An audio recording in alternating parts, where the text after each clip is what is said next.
नमस्कार मेरे प्यारे बच्चों। सब अच्छे होंगे, स्वस्थ होंगे, खुश होंगे। और अब रूटीन बनाइएगा मेरे प्यारे बच्चों पढ़ने का, और अच्छे से रूटीन बनाइएगा पढ़ने का, जिससे कि रेगुलर पढ़ाई करते रहिएगा क्लासों के साथ साथ। और जब क्लासेस के साथ साथ आप पढ़ेंगे तो बहुत अच्छा समझ पाएंगे, सारे कंसेप्ट क्लियर कर पाएंगे, और फाइनल का कोई भी बर्डन नहीं रहेगा। फिर से एक बात याद दिलाना चाहूँगा कि जो फाइनल का इस बार जो पेपर सेट होगा वो थोड़ा सा और सालों से थोड़ा सा टिपिकल सेट होने वाला है, क्योंकि पेपर सेटर भली भांति जानता है कि एमएससी प्रीवियस का आपने एग्ज़ाम नहीं दिया है, और प्रीवियस के एग्ज़ाम नहीं देने का ये मतलब है कि आप डायरेक्ट फाइनल में आए हैं।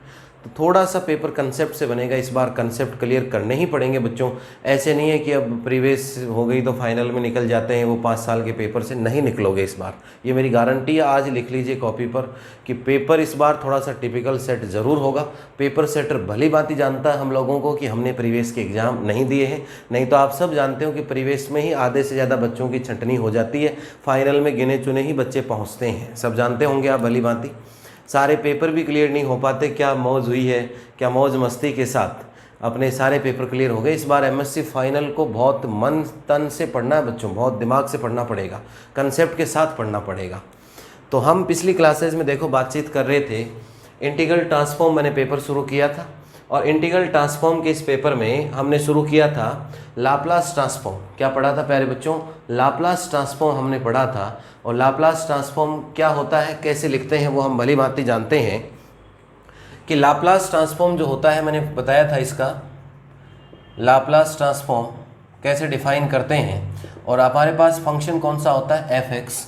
तो Laplace transform of function F X as a parameter p is defined is equal to 0 to क्या होता है आपके पास infinity e to the power minus P x, और क्या होता है आपके पास एफ एक्स डी एक्स।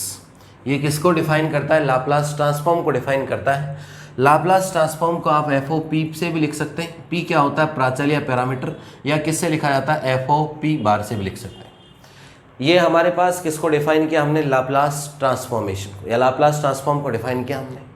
अब लाप्लास ट्रांसफॉर्म को डिफाइन करने के बाद हमने एक डेफिनेशन पढ़ी थी, सेक्शन वाइज या पीस वाइज कंटिन्यूअस फंक्शन, कि वो फंक्शन जो एक एक टुकड़ों में कंटिन्यूअस हो और एलएचएल और आरएचएल लिमिट उसकी एग्जिस्ट करती हैं और फाइनाइट हो, तो उसे हम क्या कहते हैं? Section wise continuous function. जरूर पढ़िएगा पीछे की क्लासें, जिससे सारे कंसेप्ट क्लियर हो सके।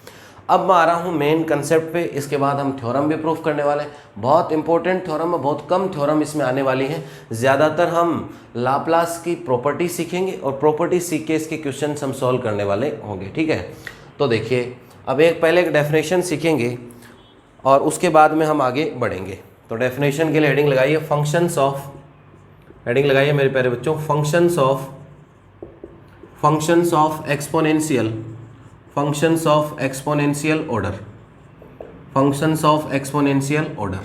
हेडिंग लगाइए functions of exponential order. Laplace की बात कर रहे थे, इंटीग्रल ट्रांसफॉर्म, इंटीग्रल ट्रांसफॉर्म में हम बात करें functions of exponential order. Heading लगाइए functions of exponential order. Exponential आप सब जानते हैं, e to the power exponential order. अब देखिए, पहले डेफिनेशन लिखिए, उसके बाद समझिए। देखिए, जितनी भी परिभाषाएं हैं, दो चीज़ें होती हैं, परिभाषाएं या डेफिनेशन। परिभाषा है जिसको हम कहते हैं डेफिनेशन।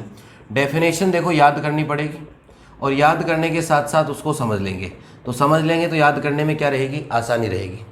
और जब ये डेफिनेशन याद हो गई और डेफिनेशन का मतलब समझ में आ गया, तो थ्योरम को हम कंसेप्ट से प्रूफ करेंगे। थ्योरम में क्या, किससे प्रूफ होगी? थ्योरम प्रूफ होगी कंसेप्ट से। किसका कंसेप्ट लगेगा? डेफिनेशन का। थ्योरम में किसका कंसेप्ट लगने वाला है मेरे बच्चों? डेफिनेशन का। तो सबसे पहले जो भी डेफिनेशन होती है उसको याद किया करो। याद कैसे करना? समझ के। जब समझ के याद करेंगे तो डेफिनेशन याद करना बहुत आसान रहेगा, ठीक है। और जब डेफिनेशन याद भी हो गई और डेफिनेशन का मतलब भी हमारे समझ में आ गया, उसका कंसेप्ट क्या वो समझ में आ गया, तो फिर हम थ्योरम को किससे प्रूफ करने वाले? कंसेप्ट से प्रूफ करने वाले। थ्योरम को किससे प्रूफ करने वाले मेरे बच्चों? कंसेप्ट से प्रूफ करने वाले हैं। किसको? थ्योरम को। और कंसेप्ट अगर आपको समझ में आ गए तो थ्योरम रटने की आवश्यकता नहीं होगी। और एक चीज़ और है कि मैं थ्योरम आपको प्रूफ करना, वास्तव में थ्योरम का प्रूफ होता क्या है वो सिखाने वाला हूँ, जिससे कि आप लोगों को किसी भी प्रकार की कोई रटने की कोई कैपेसिटी विकसित करने की आवश्यकता नहीं होगी प्यारे बच्चों, ठीक है। तो देखिए सबसे पहले डेफिनेशन सीखिए हर चीज़ की, उस डेफिनेशन को याद करिए, समझिए उसको अच्छे से, और उसके बाद हम किस पे आएंगे, थ्योरम्स में। तो देखिए क्या डेफिनेशन है, ए फंक्शन, पहले लिख लीजिए, a function F x, a function F x is said to be, a function F x is said to be, a function F x is said to be, a function f(x) is said to be exponential order, a function f(x) is said to be exponential order of gamma as x tends to infinite, as x tends to infinite. A function f(x) is said to be of exponential order gamma as x tends to infinite if limit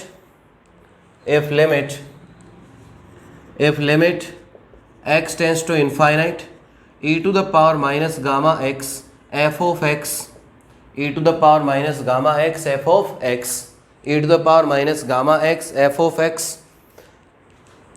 equal to क्या होना चाहिए आपके पास, finite quantity, equal to क्या होगा आपके पास, finite quantity. एक डेफिनेशन तो ये बन गई। अब देखो पहले नोट कर लीजिए इसको भली भांति, एक एक चीज़ लिखने वाला हूँ मैं, जिससे कि हर चीज़ को लिखना सीखो, हर चीज़ को पढ़ना सीखे अच्छे से, उसका रिप्रेजेंटेशन सीखे, तब नंबर आएंगे पूरे। ये वो पेपर है जिसमें पूरे 100 में से 100 नंबर ला सकते हो बहुत आसानी पूर्वक। कोई ज़्यादा थ्योरेटिकल पेपर नहीं है, चीज़ें सीखने की हैं इसमें। और जब आप चीज़ें सीख लोगे अच्छे से, तो अच्छे से जब सारी बातें सीख जाएंगे तो हम आसानी पूर्वक हर एक चीज़ को कर पाएंगे। अब देखिए इसमें क्या लिखा हुआ, a function F x, a function F x is said to be exponential order, कि एक कोई भी फलन या फंक्शन होगा वो एक्सपोनेंशियल ऑर्डर का होगा। और कितने ऑर्डर का होगा, गामा ऑर्डर का होगा। कितना ऑर्डर होगा उसका, गामा ऑर्डर होगा। कब होगा उसका गामा ऑर्डर, जब x टेंस टू क्या होगा, infinite, x tends to infinite होगा। एक फंक्शन एफ एक्स होगा, उसका ऑर्डर कितना होगा, गामा।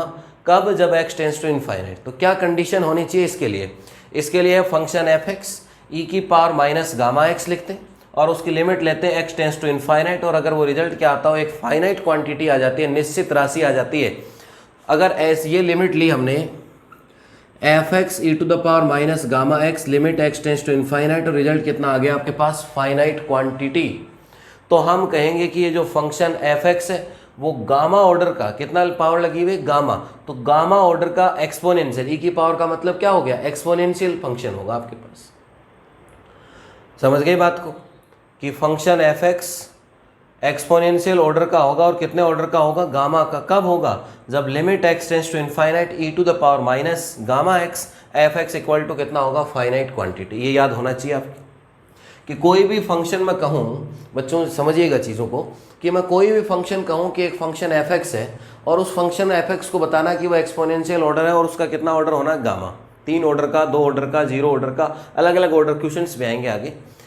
तो कोई भी फंक्शन है अगर वो एक्सपोनेंशियल ऑर्डर का होगा, और कितने एक्सपोनेंशियल ऑर्डर का होगा, गामा का होगा, तो उसको हम कहते हैं limit x tends to infinite e to the power minus gamma x F x, और वो रिजल्ट कितना होना चाहिए, फाइनाइट क्वांटिटी। तो हम कहेंगे कि ये जो फंक्शन एफ एक्स है, ये जो आपका फंक्शन एफ एक्स है, वो गामा एक्सपोनेंशियल ऑर्डर का होगा। कितने ऑर्डर का होगा, गामा एक्सपोनेंशियल ऑर्डर का होगा। ये तो हो गई इसकी एक डेफिनेशन, एक तरीका हो गया समझने का। अब देखिए इसकी डेफिनेशन में काम क्या आया, इसके डेफिनेशन में बच्चों काम क्या आया, इसकी डेफिनेशन में काम आया हमारे पास लिमिट। इसके डेफिनेशन में काम क्या आई हमारे पास, लिमिट। तो लिमिट की भी एक अपनी डेफिनेशन होती है, लिमिट की भी एक अपनी डेफिनेशन होती है, जो हम ग्रेजुएशन में पढ़ते हैं। लिमिट की अपने आप में एक डेफिनेशन होती है। तो इसको हम लिमिट की परिभाषा या सीमा की परिभाषा से भी हम इसको क्या कर सकते हैं, डिफाइन कर सकते हैं। तो नीचे लगाइए इसमें और दूसरी डेफिनेशन, और लगा के लिखिए दूसरी डेफिनेशन। दूसरे तरीके से कैसे व्यक्त करें इसको, तो दूसरे तरीके से लिखना चाहें तो देखो, for a given number x not, for a given number x not, there exist a real quantity, there exist a real quantity for a given number x not, there exist a real constant, there exists a real constant m greater than 0, there exists a real constant m greater than 0 such that such that किस प्रकार से होगा, such that किस प्रकार से होगा, किस प्रकार से होगा आपके पास e to the power minus gamma x f of x is less than M for all x greater than equal to x not, for all x greater than equal to x naught.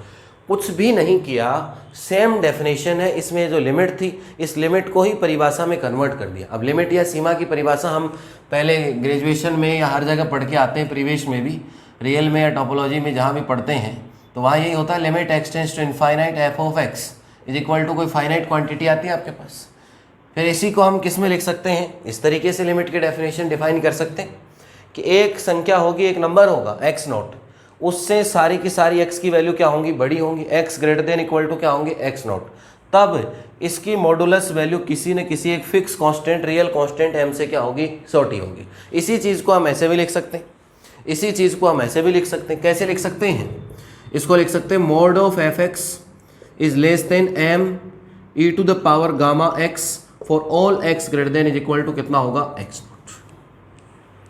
ये दूसरी definition हो गई। इस definition और इस definition में कोई फर्क नहीं है, ये सिर्फ डेफिनेशन इस लिमिट के कारण लिमिट के रूप में ऐसे भी शो कर सकते हैं।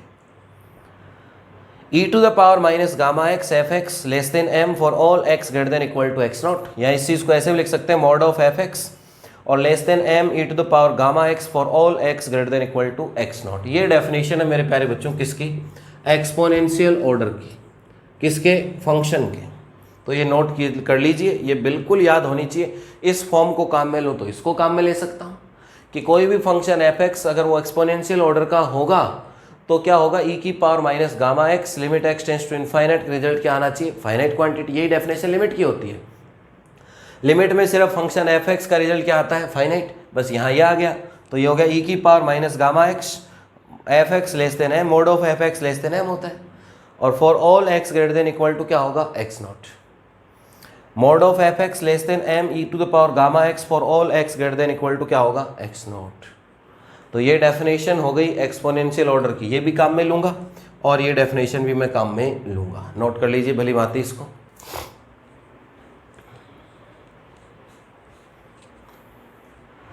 याद होनी चाहिए भी, कहीं भी काम में ले सकता हूं, जहां भी दे देगा कि एक्सपोनेंशियल ऑर्डर है और कितने का है, गामा का, तो तुरंत ये काम में ले लूंगा या ये काम में ले सकता हूं।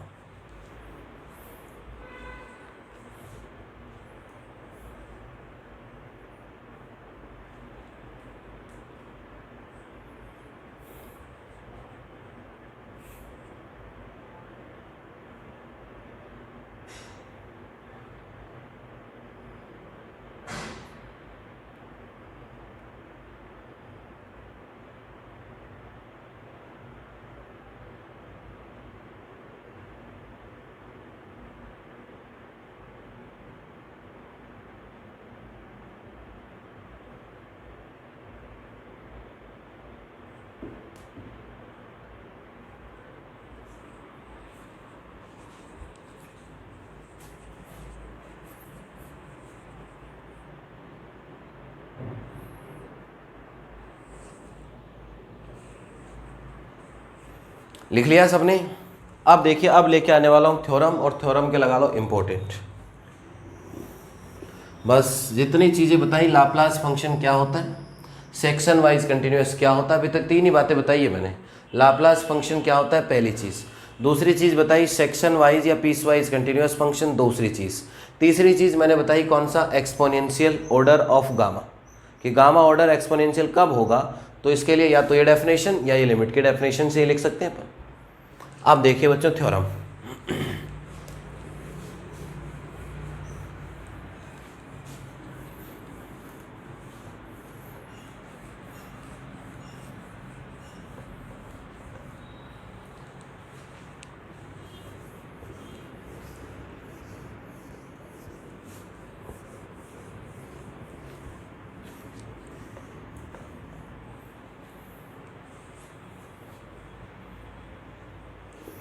पहले लिखे थ्योरम का कथन या स्टेटमेंट, उसके बाद लिखते हैं। देखिए कंडीशन लगाइए, एग्जिस्टेंस कंडीशन, हेडिंग लगाइए एग्जिस्टेंस कंडीशन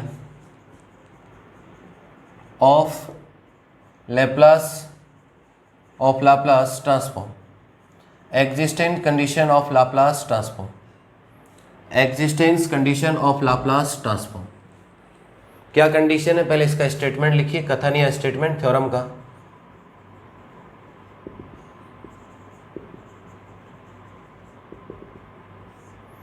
पहले स्टेटमेंट लिखिए मेरे प्यारे बच्चों, if F x is sectionally continuous in every finite interval, if F x is sectionally, if f(x) is sectionally continuous, if f(x) is sectionally continuous in every finite interval, in every finite interval, if f(x) is sectionally continuous in every finite interval, in every finite interval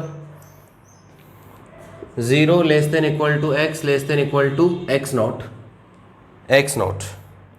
and is of exponential order gamma, and is of exponential order, is of exponential order of gamma as x tends to infinite, as x tends to infinite, as x tends to infinite, then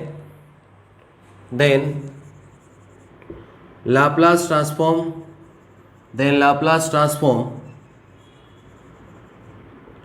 L fx, then Laplace transform L fxp exists for all p greater than gamma, for all p greater than gamma।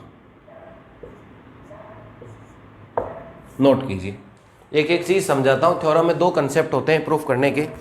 आज तक theorem रटते आए हूँ, थोड़ी थोड़ी चीज़ें तो जो बच्चे पढ़े हुए हैं ग्रेजुएशन में मेरे से पहले से, थोड़ी थोड़ी चीज़ें तो वो जानते हैं। थ्योरम को कैसे रटने का कंसेप्ट मैंने थोड़ा दूर किया है, फिर भी और सारी चीज़ें अब अपन दूर करेंगे। ग्रेजुएशन रटने का कंसेप्ट मैं बिल्कुल दूर रखता हूँ और थ्योरम्स को समझने की कोशिश करते हैं। अब उसी तरीके से इस थ्योरम पे हम काम करने वाले होंगे। थ्योरम नोट कीजिए, भली भांति। पढ़ाने का तरीका यही रहेगा मेरा। कोई भी शब्द हिंदी इंग्लिश की समस्या हो वो मैं साथ साथ बताता रहूँगा, जिससे कि कुछ शब्द इंग्लिश में हम नहीं जानते लेकिन हिंदी बताते हैं, उनका मीनिंग आप भली भांति जानते हो, तो मैं बता दूंगा साथ में। फिर जैसे इंग्लिश में यहाँ है, हिंदी में बताया, मीनिंग समझ गए तो हिंदी भी याद हो गई, इंग्लिश में भी अब जान गए, तो वो परमानेंट छप गया आपके दोनों लैंग्वेज में, परमानेंट माइंड सेट हो गया। बहुत बार ऐसा होता है कि हिंदी उसकी जानते हैं, इंग्लिश हम जानते नहीं, हम देखते हैं पता नहीं क्या ही होगा इसका, तो फिर जब करते हैं तब पता चला यही था क्या। तो इसलिए सारी चीज़ें कंसेप्ट के साथ चलेंगे, बिल्कुल मस्त रहिए।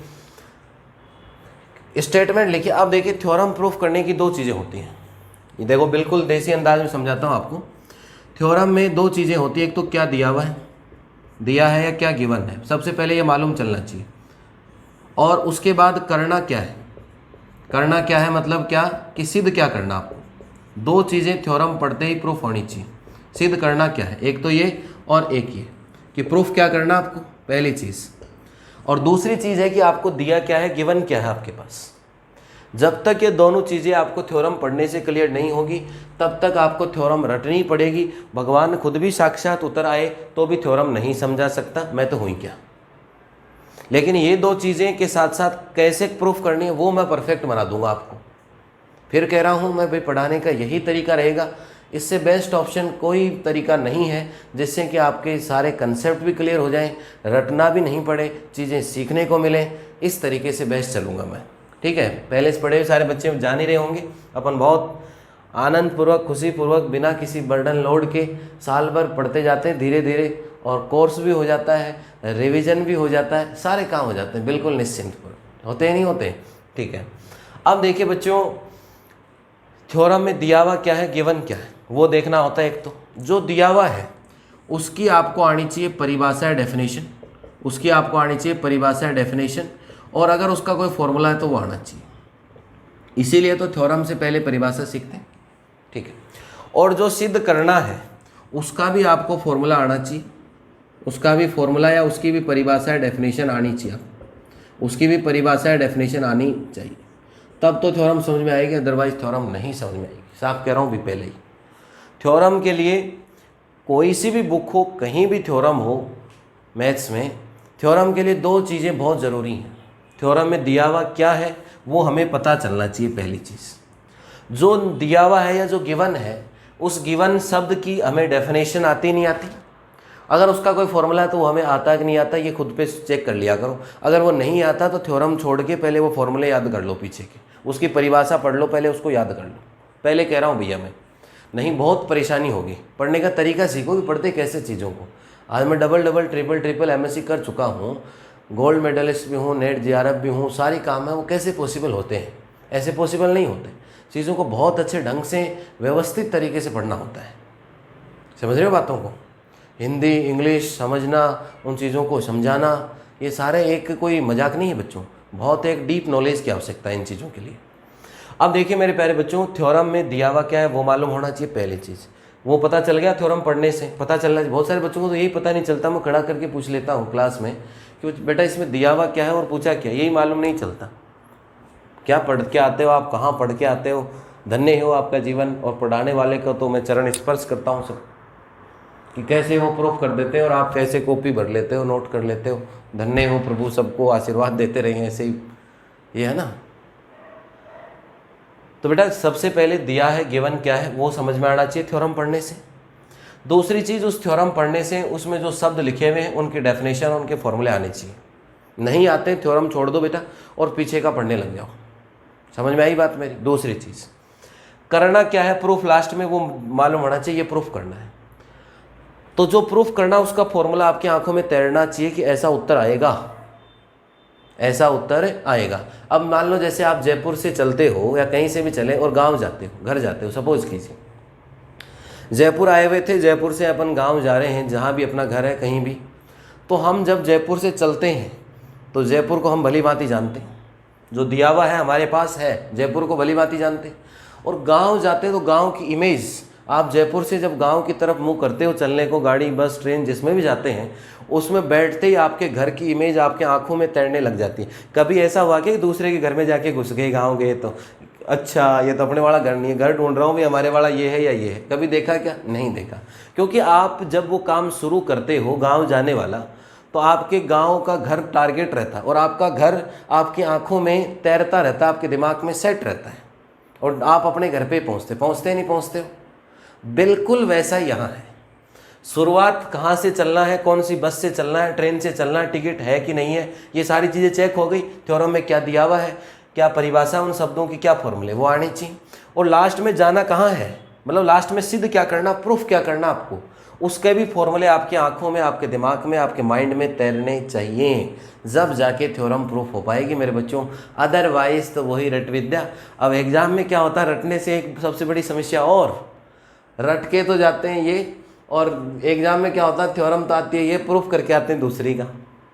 रटने का ये और बेनिफिट है इसमें, चलो थ्योरम नहीं है ज़्यादा, लेकिन कैसे टोपोलॉजी वाली बुक हुई उनमें तो, रियल वाली बुक हुई उनमें तो सब में थ्योरम ही थ्योरम है अपने। अब उनमें थ्योरम ही थ्योरम है, रट के तो हम कौन सी जाते हैं, पूछता कौन सी है, प्रूफ कौन सी का लिख के आते हैं। वो और ही महान कार्य होता है। वो क्यों होते हैं ऐसे काम? क्योंकि हम रट के जाते हैं, न कि समझ के जाते हैं। हमें यही मालूम नहीं कि हमें कहाँ से तो चले थे कहाँ जाना है, ये कोई मालूम नहीं है। बस हम तो जो भी ट्रेन रेलवे स्टेशन पे जाती हुई देखी उसमें बैठ लिए, अब वो जहाँ भी जाके रुकेगी वहाँ उतर जाएंगे। हमें मालूम नहीं कि ट्रेन कहाँ जाने वाली थी, कि जयपुर से अपने गांव जाने वाली थी या जयपुर से दिल्ली जाने वाली थी। हमें कोई इसका आता पता नहीं है। एक तो वो स्थिति आपके साथ होती है, तो वो अब नहीं होनी चाहिए। और वो कब नहीं होगी, मेरे पास उसका इलाज नहीं है। मैं उसका इलाज का तरीका बता सकता हूँ। डॉक्टर आपको दवाई दे सकता है, दवाई खुद से दे सकता है, मेडिकल से ला के दे सकता है, लेकिन लेनी तो खुद को ही पड़ेगी पानी के साथ। अरे लेनी पड़ेगी ना खुद को। हाँ, तो डेफिनेशन, परिभाषा, फॉर्मूले ये याद आपको ही करने पड़ेंगे। बस तरीका मैंने बता दिया कैसे चीज़ों पर अमल करना है। कोई भी थ्योरम देखते हो उस थ्योरम में देखा करो दिया हुआ क्या है। जो शब्द या जो वर्ड्स दिए हुए हैं उनका हमें फॉर्मूला, डेफिनेशन, परिभाषा, मतलब मालूम है कि नहीं है। नहीं है तो छोड़ दो थ्योरम, पहले वो चीज़ सीख के आओ। ठीक है, इसके बाद में क्या करना, कहाँ जाना है, वो चीज़ मालूम होनी चाहिए और उसका फॉर्मूला भी आपके दिमाग में तैरना चाहिए कि हमें वहाँ पहुँचना है। हमारे घर की इमेज दिमाग में रहती है। कभी दूसरे घर में घुसे हो कि आम जाके कि मैं तो जयपुर से आया था, भूल गया गाँव। या दिल्ली से आया था मैं तो भूल गया कि कहाँ जाना था, अपने वाला घर किधर रह गया। कभी हुआ क्या? नहीं हुआ। क्यों नहीं हुआ? क्योंकि आपके चीज़ वो आपका टारगेट है, आपका प्रूफ, आपका घर है, तो उसको हम आपके दिमाग में सेट रहता है। समझ गए बच्चों मेरी बात को? ऐसे थ्योरम प्रूफ होती हैं, अदरवाइज थ्योरम प्रूफ नहीं होगी। चाहे जहाँ पढ़ लीजिएगा, मैंने क्या कहा कि अगर साक्षात भगवान भी आ जाए तो भी आपको थ्योरम नहीं समझा सकता। कब तक नहीं समझा सकता? जब तक कि आपके डेफिनेशंस याद नहीं होंगे, ऊपर जो भी लिखवाते हैं, जो भी फॉर्मूले हम बताते हैं वो आपके याद नहीं होंगे तो कुछ भी नहीं होगा।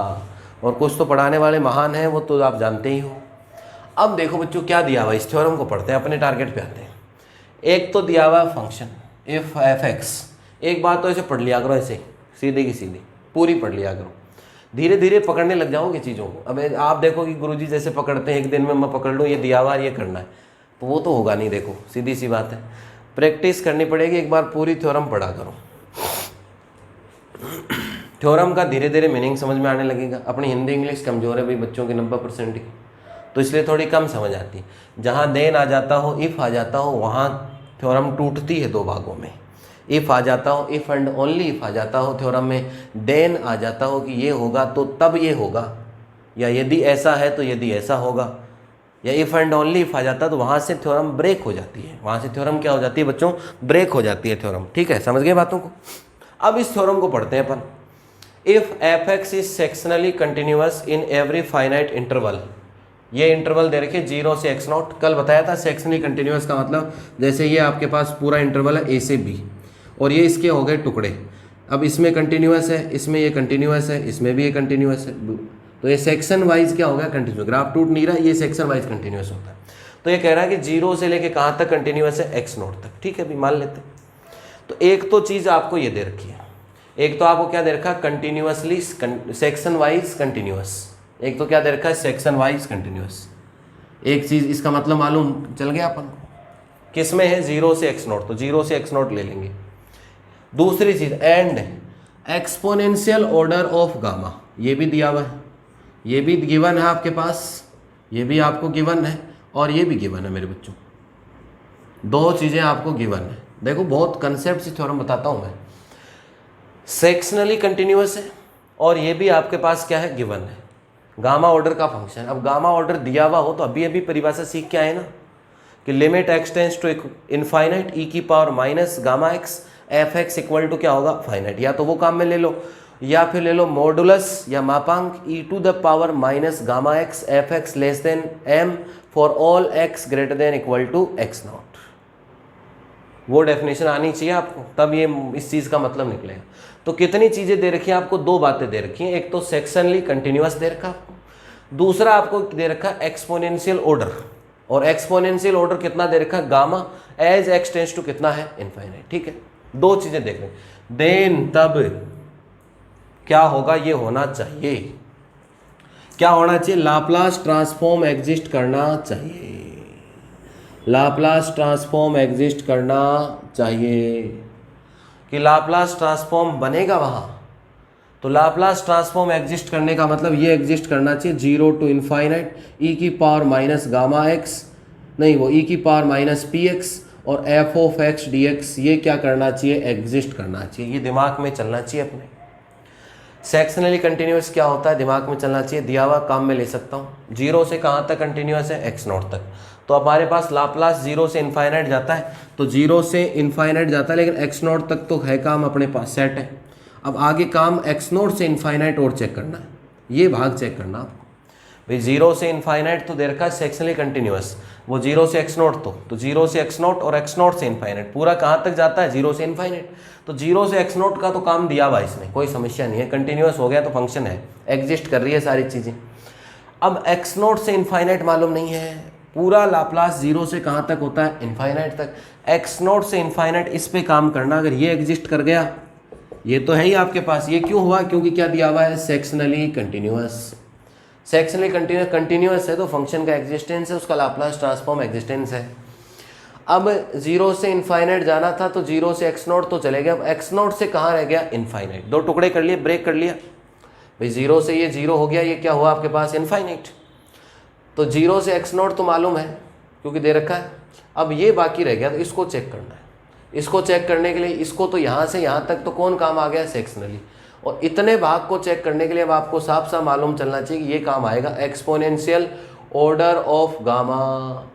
और जब ये प्रूफ हो जाएगा इतना पार्ट ये पहले से, तो पूरा और पूरा हो जाएगा 0 से इनफाइनाइट, और 0 से इनफाइनाइट क्या होता है, लाप्लास। यही तो करना है।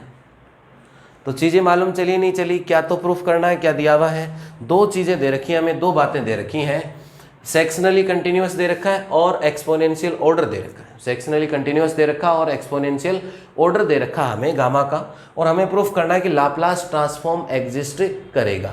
क्या दे रखा हमें, क्या प्रूफ करना है, लाप्लास ट्रांसफॉर्म एग्जिस्ट करेगा। तो लाप्लास एग्जिस्ट कराने का मतलब 0 से कहाँ एग्जिस्ट करवाना, इनफाइनाइट। तो 0 से x0 तो एग्जिस्ट कर रहा है बच्चों, अब x0 से कहाँ एग्जिस्ट दिखाना है, इनफाइनाइट तक। बिल्कुल। अब देखो प्रूफ इसका,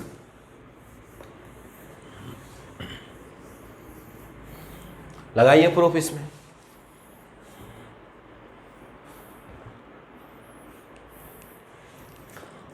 प्रूफ लगाओ बच्चों। कैसे शुरुआत करनी है, देखो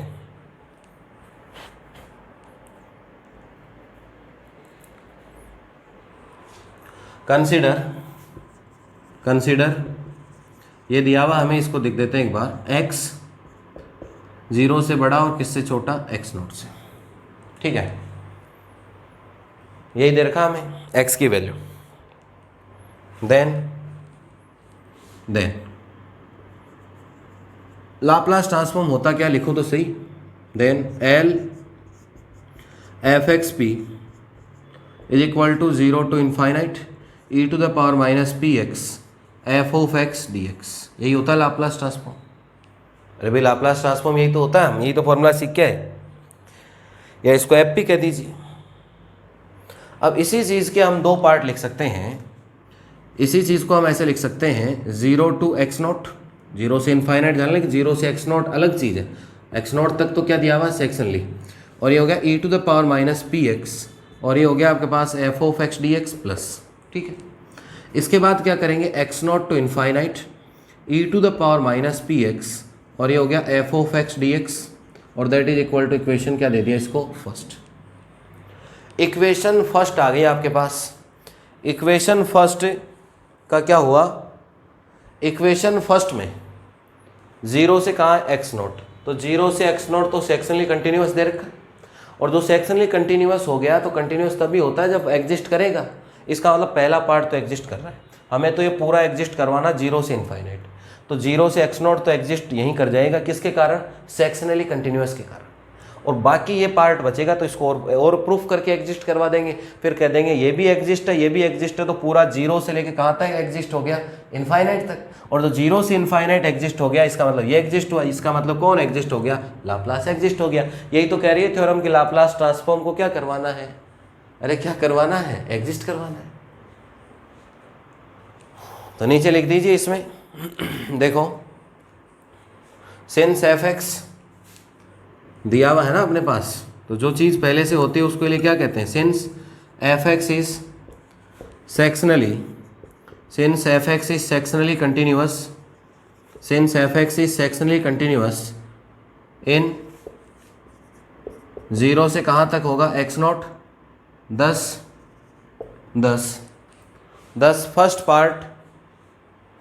फर्स्ट पार्ट या first integral, 10 first integral of equation first, ये इक्वेशन फर्स्ट है और इसका ये पहला इंटीग्रल है, of equation first exists, of equation first exists.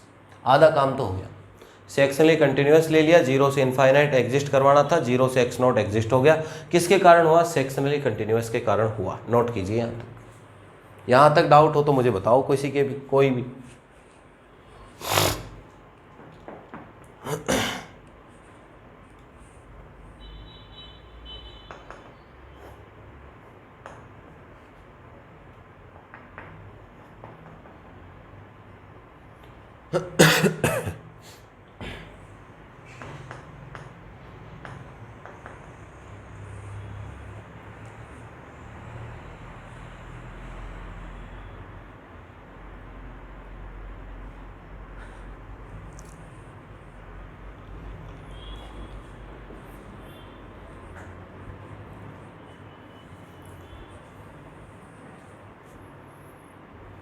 तो यहाँ तक बताइए मुझे, किसी के भी कोई समस्या, कोई समझने का इश्यू, लिखने का इश्यू, कोई भी इश्यू नहीं होना चाहिए।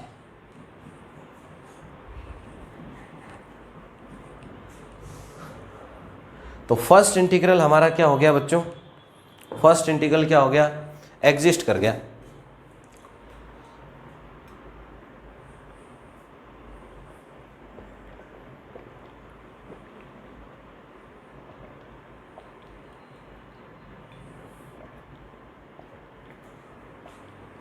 अब देखिए ऑनलाइन में कितनी बड़ी सुविधा है, कोई बच्चा लिखने में आगे पीछे हो जाए तो वीडियो को आगे कर सकते हैं, पीछे कर सकते हैं। किसी ने मान लो पहले ही सोल्व कर लिया हो तो समझदार बालक हो, समय वेस्ट नहीं करना पड़े, आगे बढ़ा लो 10-5 मिनट उसको। कोई पीछे रह जाता है मेरी तरह तो उसको रोक के लिख लिया करो बच्चों। वो नहीं है कि वो उसके नोट्स मंगा रहे हो, किसी के नोट्स फोटोकॉपी कर रहे हैं, उतार रहे हैं, बहुत गंदा काम है ये। खुद से लिखा करो, खुद के नोट्स बनाया करो, ठीक है।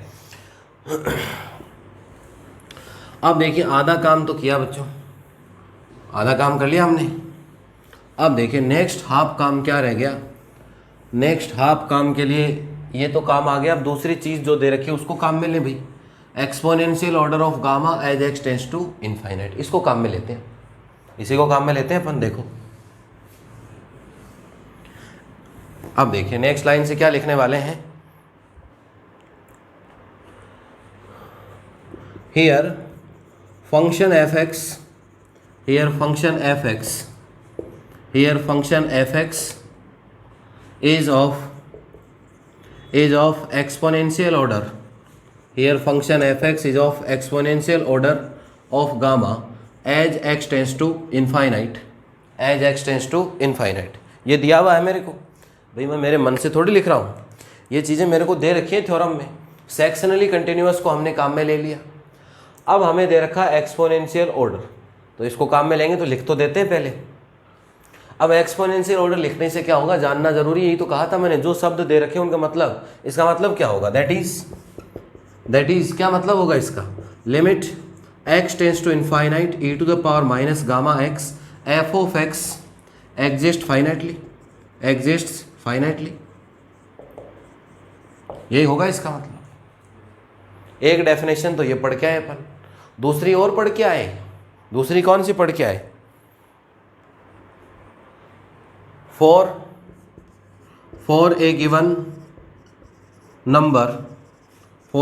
Number x not there exist a real constant capital M such that mod of e to the power minus gamma x f of x less than m for all x greater than equal to x not. पढ़ के आए कि नहीं पढ़ के आए? अब देखो जिसको ये मालूम था एक्सपोनेंशियल देखते ही जिसके दिमाग में ये आ रहा है और ये दोनों डेफिनेशन आ रही थी वो तो लिख देगा। अब ये रटने की चीज़ है क्या बताओ मेरे को? डेफिनेशन जो बच्चा सीख गया, जिसको लाप्लास मालूम है तो लाप्लास का फॉर्मूला लिख दिया मैंने शुरू में। क्या किया? इसके बाद उसके दो टुकड़े कर दिए, क्योंकि 0 से इनफाइनाइट नहीं है, 0 से x नोट है। तो 0 से x नोट कंटिन्यूअस है तो एग्जिस्ट करेगी वो चीज़। समझ गए सब बच्चे? अब इसके बाद बात आई x नोट से इनफाइनाइट कहाँ जाऊँ, तो एक चीज़ और दे रखी है एक्सपोनेंशियल ऑर्डर। एक्सपोनेंशियल ऑर्डर देखते ही मेरा मन दिल खुश हो गया।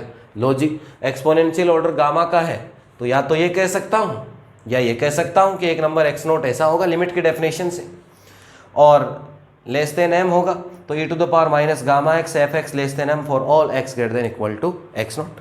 इस चीज़ को हम ऐसे भी लिख सकते हैं, अभी पीछे बताया ना। और इसको हम ऐसे भी लिख सकते हैं f of x less than e to the power gamma x m for all x greater than कितना होगा x नॉट।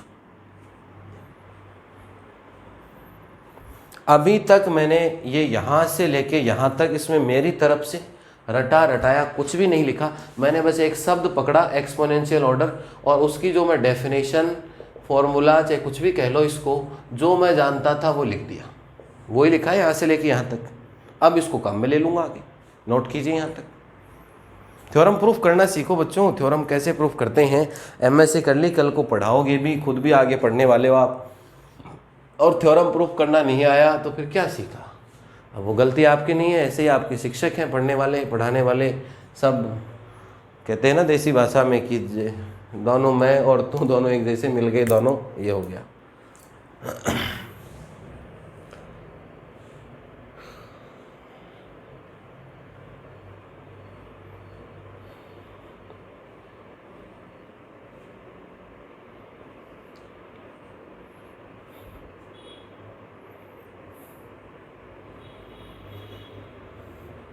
सेक्शनली कंटिन्यूअस था वो बता दिया, एक्सपोनेंशियल ऑर्डर था उसकी डेफिनेशन लिख दी। अब काम बाकी कितना रहा हुआ है, एक नंबर से देखते हैं हम। एक नंबर से काम बाकी रहा हुआ है एक्स नोट से इनफाइनाइट। एक नंबर से बाकी रहा हुआ है ना मेरे बच्चों, क्या बाकी रहा हुआ है, एक्स नोट से कितना होगा, इनफाइनाइट बाकी रख रखा है।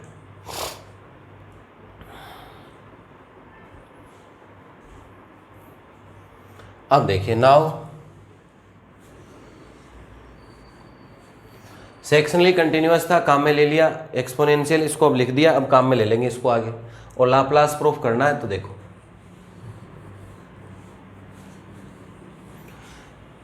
ये कब थ्योरम आसान बनती हैं, जब थ्योरम्स में हमें क्लियर चीज़ों का पता चलता है और डेफिनेशन आनी चाहिए।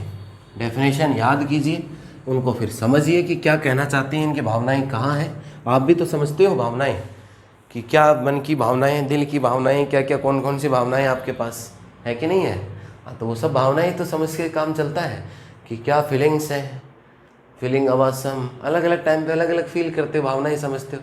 वैसे इस थ्योरम की भी फीलिंग समझा करो कि क्या कहना चाह रही है और क्या आपसे करवाना चाह रही है। तो दोनों फीलिंग्स बहुत ज़रूरी हैं, ठीक है। अब देखो अभी तक हम पीछे एक नंबर इक्वेशन में लाप्लास तो ये होता है 0 टू इनफाइनाइट, लेकिन 0 टू इनफाइनाइट में 0 टू एक्स नॉट को तो बता चुके, सही है। अब बच रहा एक्स नॉट टू इनफाइनाइट, तो इसी को लेके चलो। नाउ हम लेके चलेंगे e to the power minus P x, और ये था f of x D x, और कहाँ तक, एक्स नॉट से कहाँ है, इनफाइनाइट, ठीक है। फाइनाइट चीज़ होनी चाहिए तब एग्जिस्ट करेगी। मॉडुलस लेता हूँ इसका, मैं क्या ले लिया मैंने, इसका मापांक। अब देखिए मापांक में क्या होता है मेरे बच्चों, हमने इसका मापांक कर दिया अलग अलग, मापांक या मॉडुलस को किया अलग अलग। ये कितना है, x naught to infinite, x naught to infinite, ये लगा दिया modulus e to the power minus P x, और ये अलग इसका मापांक और इसका मापांक अलग कर दिया, ये लो, और डी एक्स, ठीक है। जब मॉडुलस या मापांक अलग अलग करते हैं, जब मॉडुलस या मापांक अलग अलग करते हैं तो क्या होता है, इसको भी दे दो ना, इक्वेशन नंबर फर्स्ट दिया ना, इसको काम आएगी आगे, इसी को तो काम में लेंगे सेकंड, ठीक है। अब मॉडुलस या मापांक करने के बाद आज तक ये निशान समझ में नहीं आता हमारे, कोई बराबर कह देता है, कोई लेस देन लगा देता है, कोई लेस देन इक्वल टू लगा देता है, कहीं गुरुजी ग्रेटर देन इक्वल टू लगा रहे अपना क्या जा रहा है, क्यों भी लग रहा है किताब में गुरुजी ने लगा दिया, हम भी लगाते चलेंगे, रट लेंगे, लेस देन लगाना है ना लेस देन। देखिए जब कोई भी दो फंक्शन एक्स वाई गुणा में होते हैं, अगर उनका बीच में, अगर उनके बीच अगर मापांक अलग अलग करते हो मॉडुलस, तो रिजल्ट सेम होता है, x into y that is equal to mod of x into कितना होता है, मॉड ऑफ y। यहाँ भी गुणा थे आपके पास, यहाँ भी अलग अलग हो गए, तो किसका निशान आना चाहिए, बराबर का ही आना चाहिए, बराबर का ही तो आना चाहिए। बोलिए भाई, बराबर का ही तो आएगा इक्वल टू का। अब कई मन में कह रहे हैं नहीं, आज तक हमने तो लेस देन इक्वल टू देखा था गुरुजी, क्या देखा था, लेस देन इक्वल टू, आप भी लेस देन इक्वल टू लगाते आ रहे थे। अरे भाई अगर ये इतना ही होता, अगर ये इंटीग्रेशन नहीं होता तो यहाँ निशान इक्वल टू का ही आता, समझ गए मेरी बात को, ये प्रॉपर्टी लगती। अब इंटीग्रेशन का मतलब ये होता है कि इंटीग्रेशन में कोई भी कर्व या वक्र होता है, उसके नीचे यहाँ से तो है एक्स नोट से लेके ये कहाँ तक है आपका इंटीग्रेशन, इनफाइनाइट तक। अब ये आपने जब छोटी क्लासों में 11वीं 12वीं में जब इंटीग्रेशन हमने शुरुआत की थी, तो वहाँ देखा था कि इंटीग्रेशन एक साथ नहीं होता, क्षेत्रफल या एरिया कवर करता है इसके नीचे ऐसे छोटे छोटे पार्ट्स में, ये पार्ट ये पार्ट ये पार्ट ये पार्ट, इसका प्लस इसका प्लस इसका इसका प्लस करते करते पूरा पार्ट कवर कर देता है, मतलब प्लस हो रहा है इसमें, प्लस ये प्लस ये प्लस ये प्लस। तो ये होता है mod of x plus y को अगर अलग अलग करते हो तो यहाँ प्रॉपर्टी कौन सी आती है, लेस देन इक्वल टू की आती है बच्चों। तो यहाँ मल्टीप्लाई वाली प्रॉपर्टी नहीं लग रही, यहाँ इंटीग्रेशन है, इसलिए छोटे छोटे पार्ट्स में रिजल्ट प्लस होंगे सारे, ये प्लस ये प्लस ये, तब एक्स नॉट से जाके कितना होगा, इनफाइनाइट। ये कंसेप्ट होता है इसका, इसे कहते हैं डीप नॉलेज ऑफ कंसेप्ट। लगा रहे हैं लेस देन इक्वल टू, लगा रहे हैं लेस देन इक्वल टू, हमें यही नहीं पता चला कि कब बराबर लगाना और कब लेस देन इक्वल टू लगाना है। अरे वाह भाई, ये पढ़ाई कर रहे हैं, फिर हम पढ़ाने वाले हो रहे हैं एमएससी को। एमएससी जाके एमएससी अभी करके आया हूँ, मेरे पास आते रहते हैं गुरुजी मैं एमएससी फलानी कॉलेज से करके आया हूँ, इतने परसेंट भी ले आया मैं, और अब मेरे को बैच दे दो आप। अब क्या दे दो मेरे को? बैच। मैं ले ले भी बैच, मेरा तो लोड कम हो जाएगा। दिन के 18 क्लास आती है मेरे, तो वो लोड कम हो जाएगा। लेकिन लोड कम कहाँ से कर दे हम गुरुजी का? हमारे तो इन्हीं में गड़बड़ पड़ी है। इक्वल टू और लेस देन इक्वल टू में कौन सा लगना है? बोले लेस देन इक्वल टू आएगा। अब किसी ने मान लो पूछ लिया सामने से, बोले लेस देन इक्वल टू क्यों आया, इक्वल टू क्यों नहीं आया? बोलो। बोले हमेशा से ही लेस देन इक्वल टू लगाते आ रहे हम, तो यही उत्तर आएगा आपका। तो क्यों, यही तो आएगा उत्तर। चीज़ों को समझिए बच्चों, फिर से रिक्वेस्ट कर रहा हूँ, कंसेप्ट सीखिएगा। छोटी छोटी बातें ये ध्यान रखा करो हमेशा। ये प्रॉपर्टी है, ये प्रॉपर्टी बहुत छोटी छोटी 8वीं 9वीं क्लास की प्रॉपर्टी है ये। आप देख रहे हो कोई कहाँ से लाए गुरुजी एमएससी में आज निकाल के, 8वीं 9वीं की बुक में मिल जाएंगी, और नीचे भी मिल सकती हैं आजकल। तो आजकल किताबों का थोड़ा स्टैंडर्ड बढ़ गया, और नीचे वाली क्लासे में मिल जाएंगी ये, संख्या पत्तियाँ नंबर सिस्टम में। तो चीज़ों को सीखे। तो निशान किसका आएगा भाई? लेस देन इक्वल टू का निशान किसका आएगा? Less than equal. नॉर्मल अगर मल्टीप्लाई होते, मोड अलग अलग करते तो इक्वल टू आता, लेकिन यहाँ इंटीग्रेशन के कारण प्लस प्लस हो रहे हैं। प्लस जब होते हैं तो लेस देन इक्वल टू आता है। समझ गए चीज़? अब मत बता देना किसी को कि लेस देन इक्वल टू आता ही रहा, हमेशा से आ रहा है। तो लेस देन इक्वल टू हमेशा से नहीं होता, कुछ लॉजिक होता है हर चीज़ का।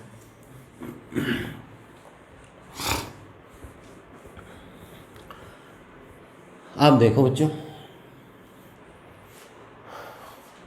लिखा है यहाँ तक सबने। अब हम क्या करने वाले हैं इसमें, मॉड ऑफ एफ एक्स दिख रहा है आपको? इक्वेशन नंबर सेकंड में वैल्यू है mod of f x less than e की power gamma x M. Less than equal to, लेकिन ये लेस देन है तो निशान लेस देन आएगा भैया। और इधर से चला आ रहा आपके पास x naught to infinite e to the power minus P x, और ये हो गया f of x D x.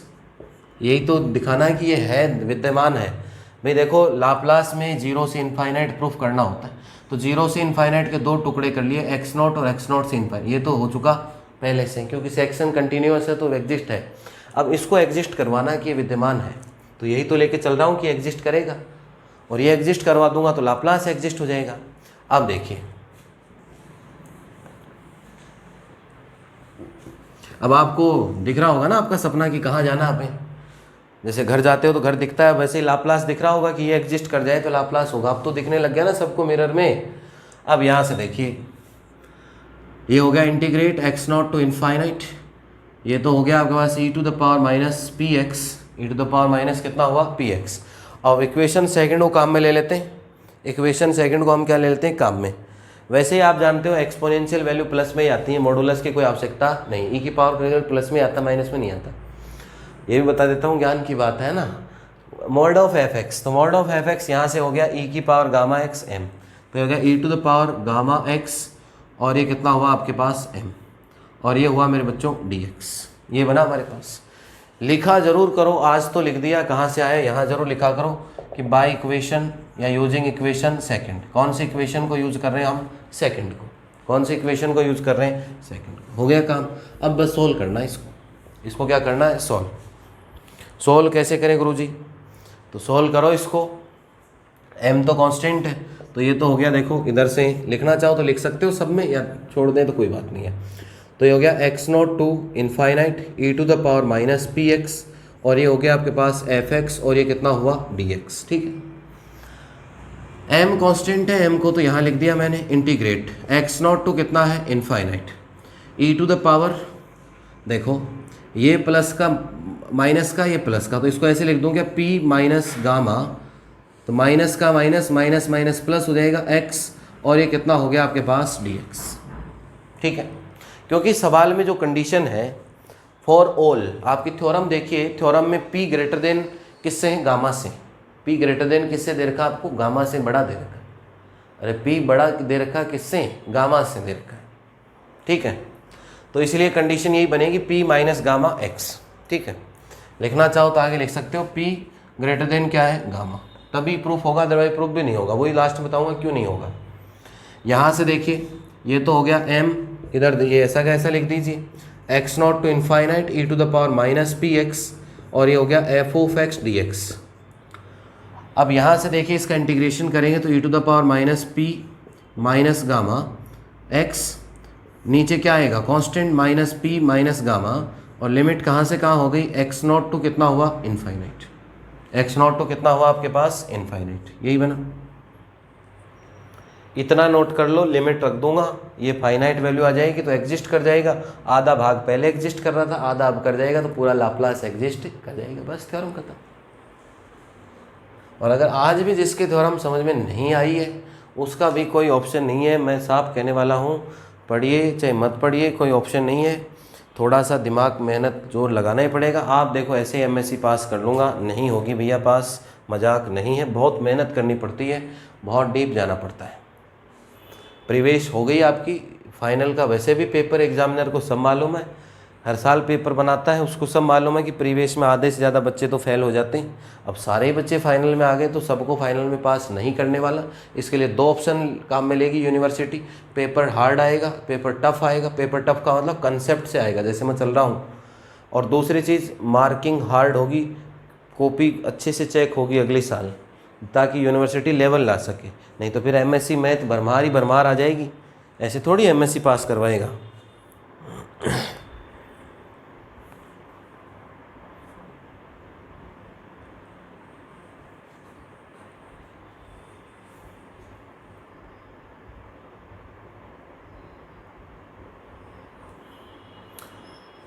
अब देखिए बच्चों, इसकी वैल्यू रखते हैं यहाँ से, तो देखो क्या बनने वाला हमारे पास।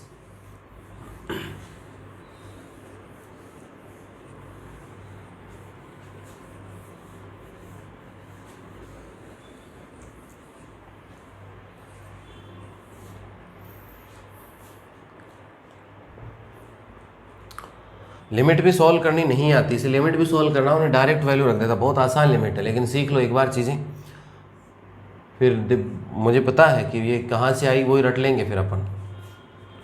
e की पावर माइनस पी एक्स, गुरु जी से तो क्या पूछें, शर्म के मारे पूछेंगे नहीं, और फिर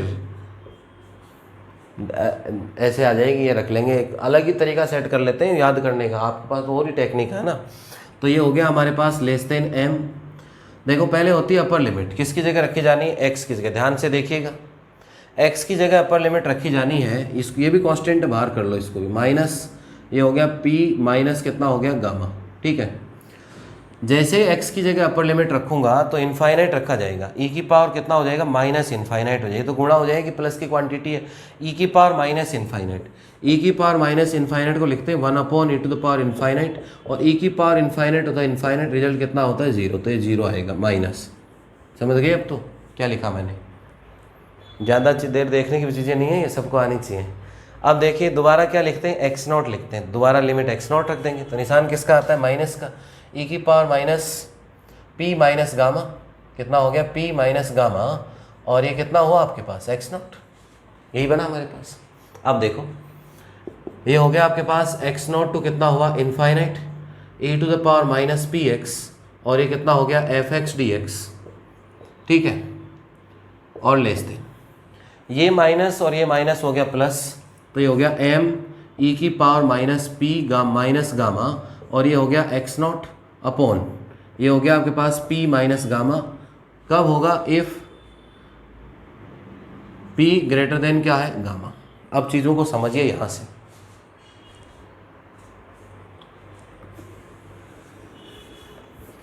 कितने इक्वेशन दे दिए हमने, 2, इसको दे दीजिए इक्वेशन थर्ड, इसको क्या दे दीजिए, equation third.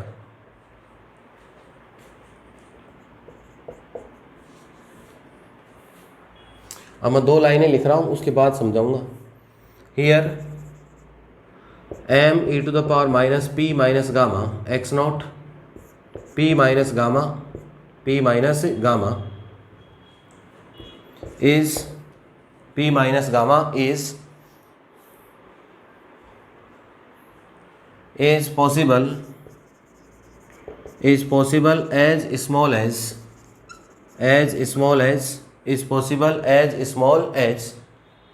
is possible as small as for every large value of x0 when p greater than gamma, where p greater than gamma। एक बार लिख लीजिए, देखो मैं क्यों लिखा है line, p greater than gamma, thus it has existence thus it has finite existence, finite existence, thus it has finite existence. Since 0 to infinite e to the power minus px f of x dx that is equal to Laplace function of fx parameter p exists for p greater gamma. देखिए भाई क्या लिखा, 3 number equation तक तो किसी की कोई समस्या होगी नहीं, ये एग्जिस्ट करना चाहिए। एक्स नोट क्या चीज़ है, यहाँ से देखिए, यही तो था, 0 से कहाँ होता है इंटरवल इनफाइनाइट, 0 से कितना होता है इनफाइनाइट। एक्स नोट यहाँ भी हो सकता है आपका, एक्स नोट यहाँ भी हो सकता है, एक्स नोट यहाँ भी हो सकता है, कितना भी बड़ा एक्स नोट हो सकता है। किसी ने देखा है कि एक्स नोट 0 से एक्स नोट यहाँ तक भी हो सकता है, एक्स नोट से इनफाइनाइट ये भी हो सकता है, कितना भी बड़ी वैल्यू हो सकती है एक्स नोट। अब जो एक्स नोट की बड़ी वैल्यू यहाँ रखोगे, रख दी, ये बड़ी वैल्यू रखोगे, ये प्लस का, तो ये पूरी बड़ी वैल्यू बनेगी, बड़ी वैल्यू बनेगी, लेकिन e की पावर माइनस में तो नीचे आएगी, नीचे आएगी तो भाग नीचे से लगेगा, तो रिजल्ट क्या आएगा, छोटा, स्मॉल। कि लेकिन आंसर तो आएगा फाइनाइट आएगा, चाहे कितना ही छोटा आ जाए, ये कितनी बड़ी बन जाए, for large value of x note. X note तो देखो भाई कितना भी बड़ा हो सकता है, तो एक्स नोट कितना भी बड़ा हो सकता है, तो ये माइनस है पावर, तो ये नीचे आ जाएगा, नीचे आएगा, भाग लेगा, तो रिजल्ट तो आएगा, कितना भी छोटा आएगा, लेकिन हर एक छोटे रिजल्ट के लिए क्या करेगा, फाइनाइट एग्जिस्ट करेगा, ये एग्जिस्ट करेगा। इसका मतलब ये एग्जिस्ट कर रहा है, तो यही तो एग्जिस्ट कर रहा है, इसी का तो रिजल्ट है ये, तो ये एग्जिस्ट करेगा। तो एक्स नोट से 0 से एक्स नोट तो पहले एग्जिस्ट कर चुका 1 नंबर इक्वेशन में, और ये एक्स नोट से इनफाइनाइट अब 3 नंबर में एग्जिस्ट कर चुका, तो टोटल एग्जिस्ट कर गया, तो टोटल 0 से इनफाइनाइट एग्जिस्ट कर गया, और 0 से इनफाइनाइट ही एग्जिस्ट कर जाता है, उसे ही तो हम क्या कहते हैं, लाप्लास एग्जिस्ट करेगा।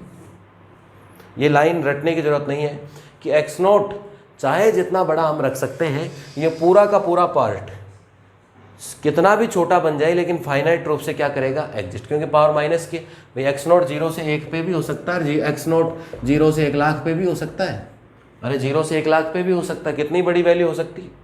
अब बड़ी वैल्यू नीचे आएगी तो भाग लेगा, तो छोटी बनेगी, तो कितना भी छोटा पॉसिबल है, लेकिन आंसर 0.000 उत्तर तो आएगा, हमेशा आएगा ना, आएगा। तो कितनी भी बड़ी वैल्यू हो सकती है एक्स नॉट की, तो इसका उत्तर चाहे जितना छोटा आ सकता है, लेकिन वो हमेशा निश्चित और क्या होगा, एग्जिस्ट करेगा। जब ये एग्जिस्ट करेगा तो इसी की तो वैल्यू एग्जिस्ट कर रही है, तो पूरा एग्जिस्ट हो गया, यही तो आपकी थ्योरम है, हेंस प्रूव। अब मुझे ज़रूर लिख के बता देना नीचे कि किसको समझ में नहीं आया, किसी को भी डाउट रही क्या आज की क्लास में। इसी मैनर से चलने वाला हूँ, एक एक चीज़ में लिख के, और एक एक चीज़ को मैं कंसेप्ट के साथ, और ये कहलाते हैं मेरे देसी उदाहरण। ये देसी उदाहरण जब एक बार समझ लेते हो, हर चीज़ का है मेरे पास, संख्या से जोड़ के बनाता हूँ। ये तो बहुत छोटी सी बात थी, और बहुत बड़ी जगह भी अपन ऐसा फॉर्मूला फिट करेंगे कि एक बार में सेट हो जाएगा।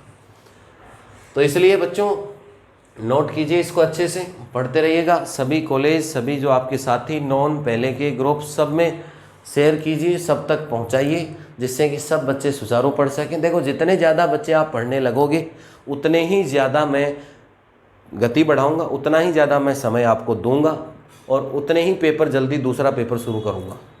आप कम बच्चे पढ़ना शुरू करोगे तो मैं दूसरे पेपर में टाइम लगाऊंगा थोड़ा सा शुरू करने में। ज़्यादा बच्चों का सपोर्ट मिलेगा तो दूसरा पेपर मैं तुरंत शुरू कर दूंगा, अभी अगले वीक से ही शुरू कर दूंगा आप कहो तो।